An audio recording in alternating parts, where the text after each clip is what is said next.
Islamabad high court ने साल 2024 में 10,571 मुकदमात के फैसले किए। रिपोर्ट के मुताबिक चीफ जस्टिस आमिर फारूक ने सबसे ज्यादा 2,525 मुकदमात के फैसले किए।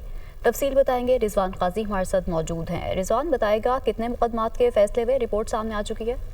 जी, इस्लामाबाद हाई कोर्ट ने साल 2024 के दौरान 10,571 मुकदमात के फैसले किए हैं। इस्लामाबाद हाई कोर्ट की तरफ से जारी रिपोर्ट के मुताबिक चीफ जस्टिस आमिर फारूक ने सबसे ज्यादा 2,525 मुकदमात के फैसले किए, जबकि जस्टिस मोहसिन अख्तर कियानी दूसरे नंबर पर आए और उन्होंने 1,616 मुकदमात के फैसले किए।